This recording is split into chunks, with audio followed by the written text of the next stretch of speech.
সতর্কমূলক সাবধানতার পথ অবলম্বন করার কতগুলো ফর্মুলা বলি। অবশ্যই সংবাদ যা শোনার পরে আপনারা পরিষ্কার আপনার কাছে ছবিটা চলে আসবে। ঘটনা মুর্শিদাবাদ আর ঝাড়খণ্ড। জাল লটারি, যারা প্রতিদিন লটারির টিকিট কাটেন সারা বাংলা জুড়ে, তারা একটু সতর্ক হবেন, কারণ জাল লটারি কার্যত চলছে, মুর্শিদাবাদ জুড়ে চলছে। এতে নিঃস্ব হচ্ছেন, ঘটি চাটি বাটি বিক্রি করে দিচ্ছেন যারা লটারি টিকিট কাটতে আসছেন প্রলোভনের জন্য, আর্থিক প্রলোভনের কারণে।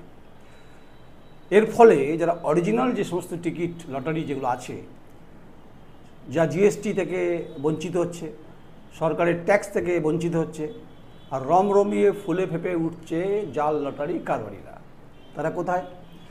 তারা মুর্শিদাবাদের জঙ্গিপুর সাব ডিভিশনের খুব গুরুত্বপূর্ণ বিধানসভা হচ্ছে সুতি, খুব নাম করা, এবং হচ্ছে রে হদলাপুর জায়গার নাম, গোটা সুতি অঞ্চল জুড়েই হচ্ছে।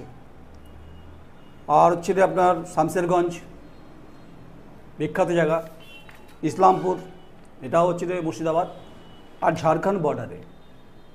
কেউ কেউ বলছে ঝাড়খণ্ডে ছাপাখানাতে ছাপা হচ্ছে, প্রশ্নপত্র ছাপায় শুনেছি, বিভিন্ন স্ক্যাম শুনেছি, কিন্তু লটারির টিকিট ডুপ্লিকেট ছাপা হয় ঝাড়খণ্ডে, যা ঢুকছে কিষানগঞ্জ হয়ে, যেহেতু মালদা পাশে রয়েছে, অর্থাৎ কিষানগঞ্জ হয়ে মালদা হয়ে ফরাক্কা হয়ে সুতি ঢোকাটা খুব সহজ। ভাগীরথীর ওপারে হচ্ছে রে কিষানগঞ্জ, এপারে হচ্ছে রে মানে ফরাক্কা, সুতি, শামসেরগঞ্জ এবং হচ্ছে ইসলামপুর। যারা করছেন অবাধে করছেন, টেবিল সাজিয়ে একদম গুছিয়ে সে ভিডিও আপনাদের দেখাবো। তাতে আপনাদের কাছে পরিষ্কার হবে যে কি ঘটছে এই মুহূর্তে পশ্চিমবঙ্গে। এক তো সরকারের বললাম যে ট্যাক্স ফাঁকি, ট্যাক্স সরকার বঞ্চিত হচ্ছে, যেখান থেকে সরকারের রেভিনিউ ইনকাম হয়, রেভিনিউ জেনারেট হয়, সেটা এক শ্রেণীর ফোরে তারা করছে। আর যারা অরিজিনাল টিকিট বিক্রেতা তারা কিন্তু হচ্ছে রে মার খাচ্ছেন, পড়ে পড়ে মার খাচ্ছেন, লাট্টুর মতো মার খাচ্ছেন। পুরস্কারের মানে বিষয় হচ্ছে যে টেবিল থাকে, যে টেবিল থেকে আপনি টিকিট কিনেছেন আপনাকে সেই টেবিল থেকেই পুরস্কারটা নিতে হবে। ভাববেন না বিরাট টাকার, কোটি টাকার ব্যাপারটা বা 50 লাখ টাকা পাবে, এরকম নয়। এখানে খেলা আছে, এখানে বিভিন্ন ছোটো ছোটো অ্যামাউন্টের হচ্ছে টাকাগুলো পাবেন আপনারা। তো জাল লটারির যে আপনি যে কপি দেখাবো, আপনাকে ভিডিও দেখাবো, তো সেটা একটা দুটো পাতা, আর অরিজিনাল টিকিটে বাঞ্ছা একটু মোটা। এখানেও কিন্তু টাইম টেবিল দেওয়া আছে, দুপুরে একটা বা বিকেলে সন্ধ্যে একটা, মানে অরিজিনাল যে লটারির সঙ্গে এই জাল লটারি মিলেমিশে একাকার, মানে ঘোলে দুধ না দুধে ঘোল ভগবান জানে, বা সেটাই তারাই বলতে পারবে। বড় চক্র, তা নিয়ে কোনো সন্দেহ নেই, আর্থিক দুর্নীতি বটেই এক শ্রেণীর ফোরে। এর প্রশাসন কি করছে, প্রশাসনের অবশ্যই নজর দেওয়া উচিত। ইকোনমিক অফেন্স যেটা আছে তাদের দায়িত্ব, ফিনান্স ডিপার্টমেন্ট, পশ্চিমবঙ্গ রাজ্য সরকারের যে ইকোনমিক ডিপার্টমেন্ট, অফেন্সের ডিপার্টমেন্ট আছেন, তারা দেখবেন। ক্রাইম যারা আছেন সিআইডিতে, তাদের কাজ, আমার কাজ নয়। এটা আমরা সংবাদটা পরিবেশন করে দিচ্ছি আর মানুষকে সাবধান করছি। আমরা অরিজিনাল যে টিকিট বিক্রি তার বিপক্ষে নই আমরা, কিন্তু আমরা বলছি যে সরকার যারা অরিজিনাল টিকিট বিক্রি করেন তারা তো ট্যাক্স দেন, ট্যাক্স পে করেন, তারা জিএসটি কাটা হয়, কিন্তু তাদের মাথায় হাত। তারা বলছে যে যে পরিমাণ বিক্রি হতো বাবু, পরিমাণ কমেছে। স্বাভাবিক, জাল লটারি যদি বিক্রি বাড়ে, এদের বাজারে টান পড়বে, ভাড়ারে টান পড়বে, লক্ষ্মীর ভাড়ারে টান পড়বে। এরা বেমালুম সুতি, ঔরঙ্গাবাদ, এদিকে হচ্ছে আপনার শামসেরগঞ্জ, ইসলামপুরে একদম রামরমিয়া খোল্লা একদম চলছে, খেলা চলছে। পুলিশ কি করছে এটাই তো প্রশ্ন।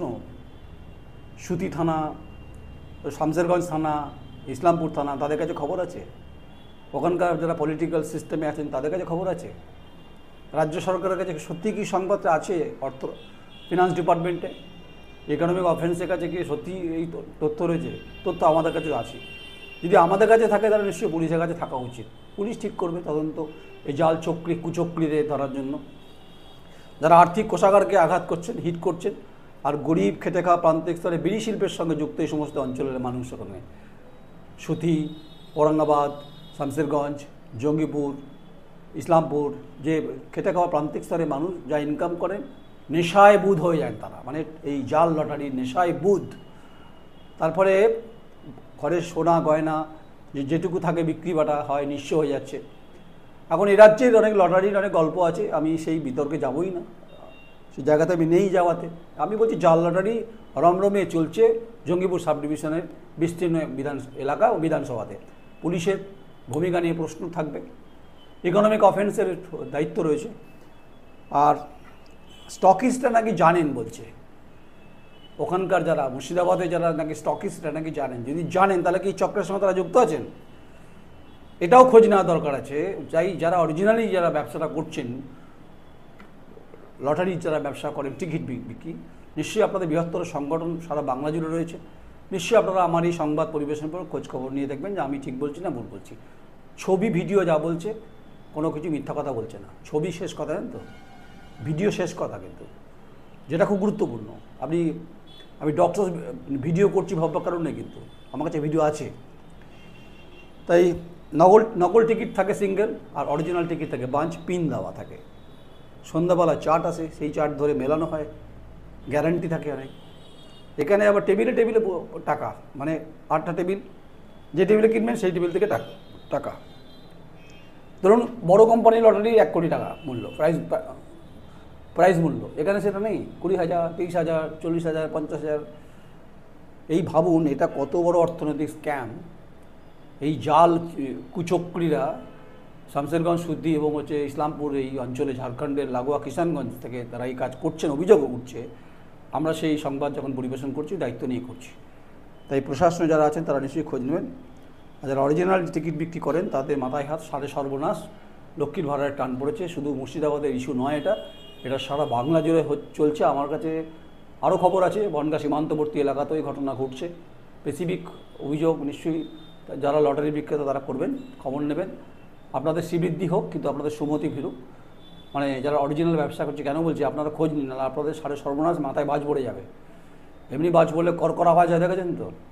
আর ভাগীরথী পারে বাজ পড়লে করকর জোর করে আওয়াজ হবে, দেখবেন। তাই আপনারা ওই বাজে যেন আপনাদের না পড়ে যায়। আপনাদের সতর্ক, মাথার ছাদটা ঠিকঠাক রাখুন। আপনারা খবর নিন নয়ন রায় যে কথা বলছে যে ফেক লটারি, জাল লটারি, এটা কতটা বাস্তবসম্মত। তথ্য দিলাম, খোঁজার দায়িত্ব আপনার, আমার নয়। আমি তো লটারি টিকিট ব্যবসা করি না। সাংবাদিকতা নৈতিক দায়িত্ব মানুষকে সাবধান করে দেওয়ার জন্য আমরা এটা পরিবেশন করলাম। ভালো থাকবেন। এই অসাধু চক্র থেকে বাঁচবার জন্য সরকারকে, প্রশাসনকে আপনার সংবাদটা দিন। নমস্কার, আমি নয়ন রায়। तो अब से घी खाओ देसी और चलाओ सिर्फ मैसी, क्योंकि बाकी सब सिर्फ ट्रैक्टर हैं। ये मैसी। বিশ্বাস অ্যাগ্রো এন্টারপ্রাইজ প্রাইভেট লিমিটেড, ঠিকানা NH2 ফেরিঘাট, ফাগুপুর, বর্ধমান। মোবাইল নাম্বার 9734689494 অথবা যোগাযোগ করুন 9733149494।